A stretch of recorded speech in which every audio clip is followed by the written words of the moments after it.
Hey guys, this is Frozen Things Studios here, and welcome back to another video. And today I'll be doing some reviews on my channel, and it's not just a review. I'll be doing another wave of multiple reviews to catch up on, just like what I did back in December, where I'll be reviewing like more than one thing on my channel, and then I'll be like talking about them basically. And I definitely don't have much to say about these ones. So yeah, so one of them is going to be a TV show, and the other two are going to be movies for Valentine's Day. Yes, I know I'm late to the party for Valentine's Day. Yesterday was Valentine's Day, so I gotta say happy Valentine's Day to you all my subscribers. And yeah, so I was supposed to do my Valentine's Day reviews yesterday, but I couldn't really do them. I recorded a video, but it sucked, so I wanted to do a better one. So I hope this one will do well. So yeah, without further ado, let's get these reviews started. So the first thing I will review on my channel is a newly released HBO Max show, and that is Velma. Now, yeah, Velma came out in the year 2023 in January, just 1 month ago, and stars Mindy Kaling, Constance Wu, Sam Richardson, Glenn Howard III, Jane Lynch, and some others. And basically, the plot for Velma tells the origin story of how the mystery gang got together as a spoof parody, Scooby Doo's Nine and Unfortunately, and basically Velma solves a mystery involving teen girls getting murdered and their brains are removed, and while Velma solves this case, she must like face relationship problems. She's apparently a lesbian with Daphne, and apparently all this also like tackles our racism and social issues and a lot of like social commentaries. And yeah, so this is basically an adult series based around Scooby Doo, just without Scooby Doo. So yeah, I'm sure y'all know the controversy surrounding Velma. Never has a show been more controversial than Velma. I mean, this show received multiple backlash and review bombed. There's never been anything on the media more review bombed than Velma. Some even go as far as calling this the worst show of all time and the worst thing to ever have happened on the media. I mean, even some of the friendlier critics hate this show. But I mean, to me personally, I like adult shows. I don't mind the kids' properties being turned into adult. I mean, I'm planning to watch Wayne the Pooh Blood and Honey when I get the chance to, because that movie looks like a guilty pleasure. And yeah, everyone hates the show, but yeah. So with this review, yes, I'm definitely gonna go different than everyone else, and yeah, you probably know where I'm going for with this one. But yeah, I bet you guys probably came here for this review, but you may think that it's gonna be negative, but let me tell you right now, this is going to be the hottest take ever on my channel. I've had a huge history with hot takes, I know, but this is the hottest of my hot takes. Like, I don't remember having a more unpopular opinion than this one, and review is going to trigger some people. So if you don't want to watch this review, just skip to this time frame to avoid getting triggered. So I can see my reviews of the Valentine's Day movies. So yeah, I liked Velma. Honestly, I actually really dug the show. I think this is a pretty good show. Is it a perfect show? No. Yes. Since this is a poorly received show, I will get to my negatives out of the way first. I think my biggest negative is episode 6. Yeah. Despite me defending the show, I'll admit I cannot defend episode 6. The reason why is that it reminded me of a certain Netflix movie that came out 2020. I'm sure you know how controversial that is. But even that one, even though I do like some controversial stuff, that movie I'm talking about, I certainly cannot defend. In fact, I wiped it out of my memory. I wiped it from existence, and we don't talk about that film. I don't even wanna bother saying the title. But Yeah. I don't like some characters. I think some characters really infuriate me. Shaggy's girlfriend being one of them. I don't even remember the name, but it's one of Shaggy's girlfriends who pretty much has Velma as her rival, and they both like rival. Some episodes in the middle are forgettable. I mean, I like them. I actually episode six was probably the only bad episode, but there's some episodes where like I enjoyed it, but like when I actually get to watch another episode, I actually was like, wait, what happened? Like what happened last time again? So yeah, there's that, and yeah, that's basically all my problems. Oh yeah, also I'm not gonna defend this for not having Scooby Doo. I mean, this is supposed to be a Scooby Doo show. I guess it's a spin off to Velma, but I mean, they say that the Scooby Doo is the reason that reason why this show is the Scooby Doo property is made for kids. But here's the thing, that's kind of illogical because Scooby Doo can be made for adults. You can make Scooby Doo an adult character, like make him like a stray dog who bites off people, who an angry dog, like an angry dirty dog, and then, maybe Scooby would have added more violence to it. So yeah, but yeah, now let's get to what I like about the show. Yeah, first of all, even though I do understand the hate for this, I think the hate of this show is far toxic. It's not the worst show ever. Have you seen yeah. Have you seen Teen Titans Go? That is the worst show in existence. Not Velma. Velma is a really funny show. I mean, yeah, sure. I know. This show is really inappropriate, dank humor. And that people would favor potty humor over inappropriate humor. But I don't care. Inappropriate humor, like adult raunchy humor, whatever you call it. I actually prefer that kind of humor over over like babyish potty humor, because at least that at least I feel like the target audience for that is something I can laugh at.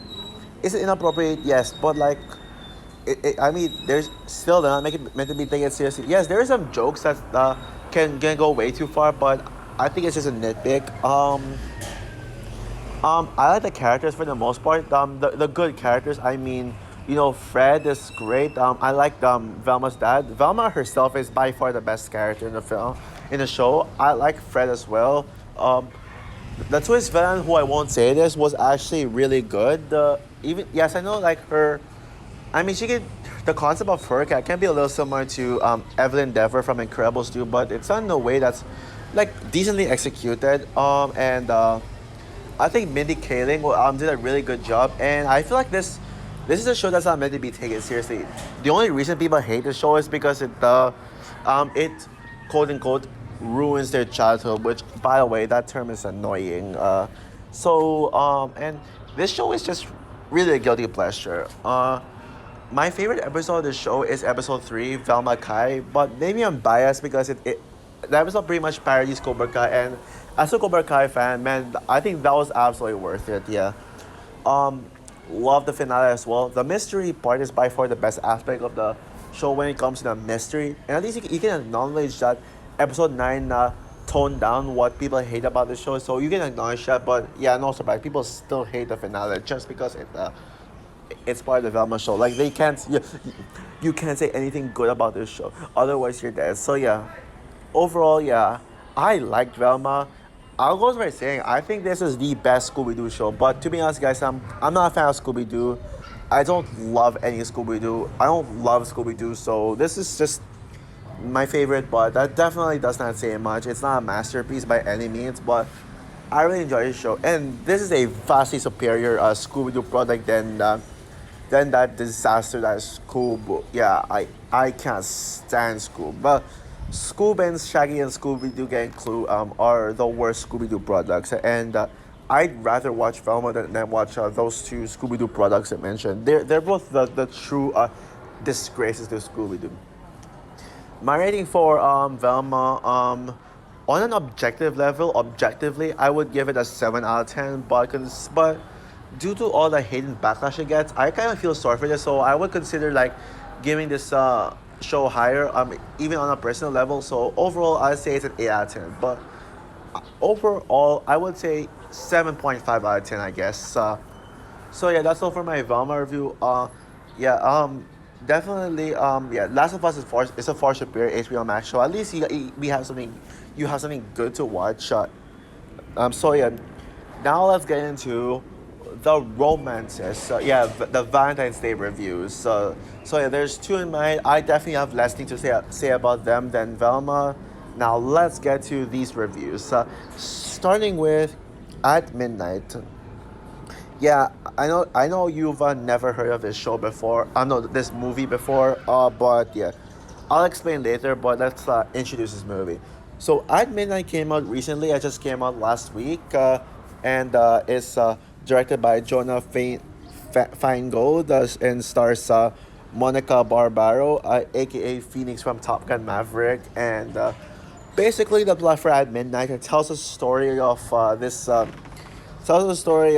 this girl named Sophie, played by Monica Barbaro, who stars alongside her former boyfriend in a superhero movie called I don't know, Super Society. I think that's in Super Society, and but unfortunately, Sophie catches her boyfriend cheating on her by making out with one of his co-stars. As all the characters go on a vacation to a resort, Sophie eventually falls in love with the hotel manager Alejandro, played by Diego Boneta, who was in Terminator Dark Fate. And yeah, so they both eventually fall in love, and yeah, so that's basically the plot. So yes, I know you guys have not heard of this film before. The only people who have heard of this film, like based on what I know, are the subscribers of this certain YouTuber named Soups. Yeah, this movie was not marketed at all. Besides one shirt that they put out. So in order, I think that Soups gave the best marketing. So if you're a subscriber of Soups, you know that he pretty much introduced you to the film. He made a cameo in this movie, and if you don't know who Soups is, he's basically a superhero fan, a YouTube, basically a comic book super fan. Like you always see him like cheering at whenever he reacts to superhero stuff. But besides that, he's also a film critic, a film journalist. He does daily vlogs, and he attends press screenings. And then like his journey from his YouTube content to making a cameo in this film. Yeah, I mean, it really got me interested. I searched the film and I saw Monica Barbaro starring in it. I was like, oh, interesting. I should watch it. So that's how I decided to watch this film. And this was a good film. I mean, I liked it. Unfortunately, though, the critics do not. I mean, based on like the bad reviews I've been reading, they say that the film is way too formulaic and too yeah, the film is really formulaic and just the typical like rom-com. But yeah, I mean, I understand that, but here's the problem with that criticism. I mean, that's been my criticisms with the entire rom-com genre like throughout. So whenever yeah. So like whenever I give that criticism to rom-com, people just would just like say, "Oh my God, this movie is so good. This is actually a good movie. It's so heartwarming. I felt it." But yeah, I mean, that's kind of unfair that other generic rom-coms get a pass, yet this one gets the same criticisms as I've been criticizing this genre. I think by now I expected this movie to be formulaic, so I was hoping to at least enjoy this movie. And yeah, this was a good movie. It's enjoyable. I do like some rom coms. I mean, Forgetting Sarah Marshall, I love that film. Scott Pilgrim versus the World. Well, I mean, who doesn't like Scott Pilgrim versus the World? It's an action movie. Yes, it's a rom com, but it's also an action movie. So who doesn't like that? And yeah, there's some I like. I mean, I like a recent rom com, Bros. It's a really good movie. This one is certainly one of the better rom coms I've seen. Is it a great film? No. Is it cheesy? Kind of. Is it formulaic? Yes, but did I enjoy it? Yes.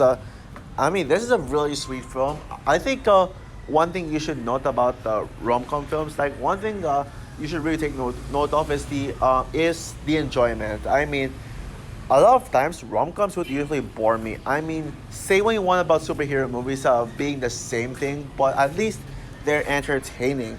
A lot of rom-coms are not entertaining. They bore me, but this one was actually pretty entertaining. I mean, I was able to follow through these characters with their journeys, and the romance between Sophie and Alejandro was really good.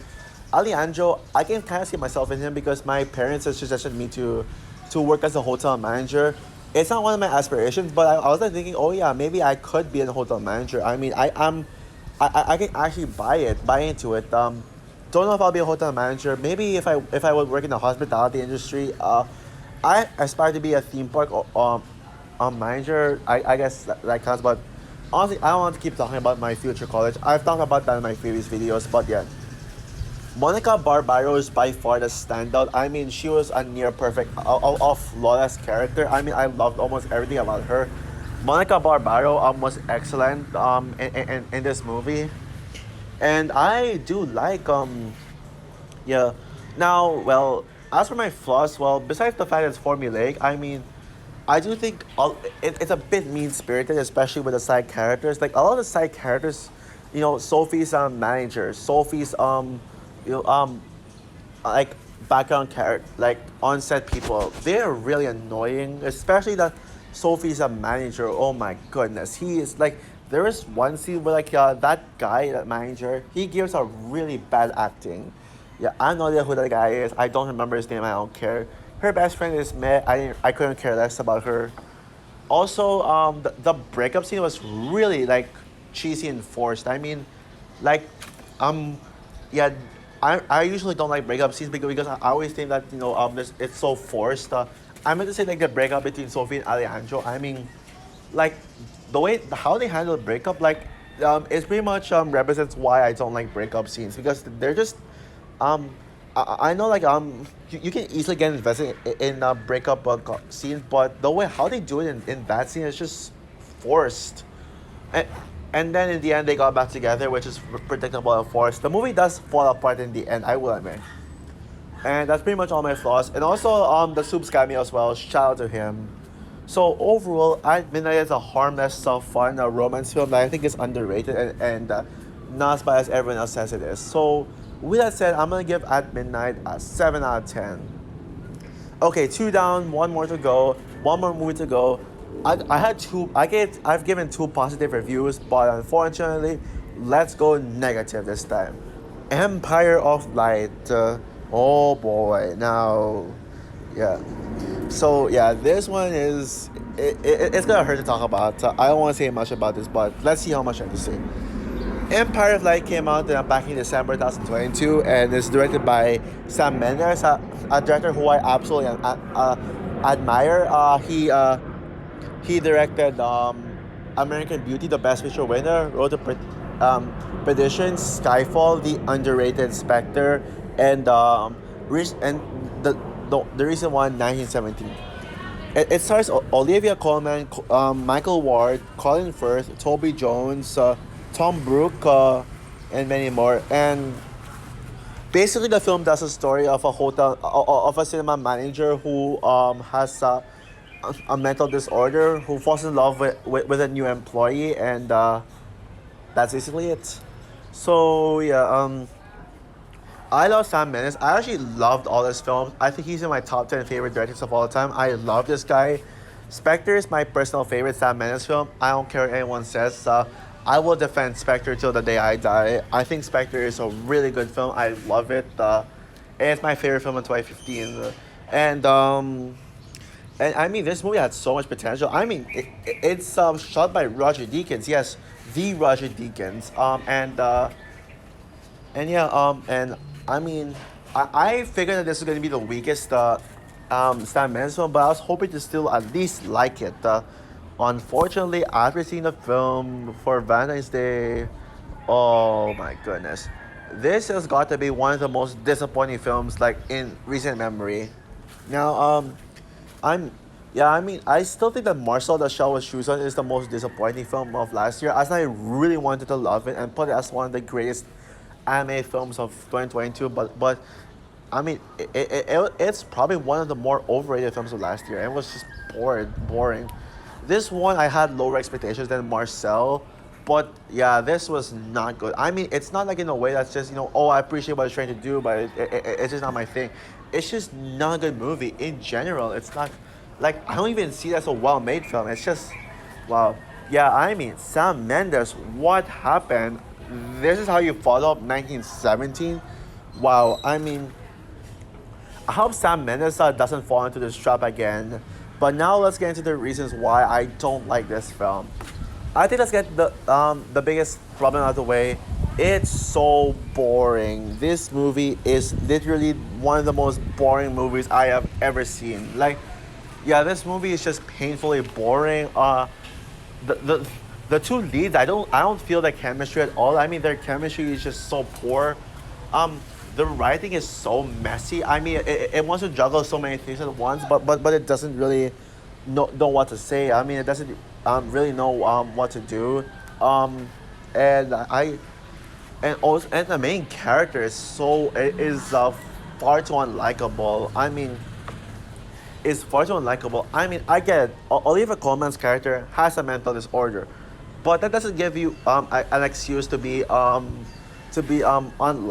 I mean, the dialogue in this movie is so laughably bad. I mean, she pretty much like Olivia Colman's character pretty much says this poem that that might be one of the best poems one of the worst poems I've ever heard. And I'm not even a fan of poems to begin with. Not a fan of poems to begin with. They suck. And yeah, I mean, I just yeah, and I don't know what to say. This movie is just okay. Well, I told some good things about this film. I don't think this movie is a disaster, but yeah, let's get into some good things real quickly here. I do like that this movie takes place in the cinema, and as someone who aspires to be a cinema manager, as one of my career opportunities, I can like literally see myself in. Yeah, Colin Firth is by far the standout. I like Toby Jones as well. Sam Mendes' the directing is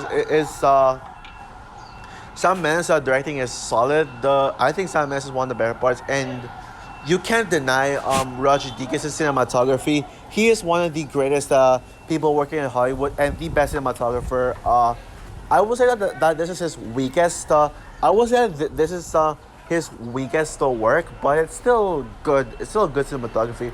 The score is by far the best part of this film. I love how smoothing it is, and the jazz, like it kind of reminds me of the soul music. But yeah, I mean, besides those good things, it's not enough to save this movie from being a major disappointment. Oh yeah, there was also one good brawl scene in there. Like that was probably my favorite scene in the whole film. So yeah, with that said, I'm gonna give Empire of Light a 4 out of 10. This is the worst Sam Mendes film and the first bad Sam Mendes film as well. If you think Spectre is bad and the worst Sam Mendes film, oh boy, just wait till you see this one. So that concludes all my movie reviews, like my catch-up reviews. What are your thoughts on these two movies and one show? I'm sure Velma will get the most people talking about, but again, yeah. Comment down below, like, subscribe, hit the notification bell, and stay tuned for more videos to come. I got a bunch of videos coming. My next my next video will be my Ant-Man duology reviews leading up to Ant-Man the Wasp: Quantumania. So yeah, bye guys.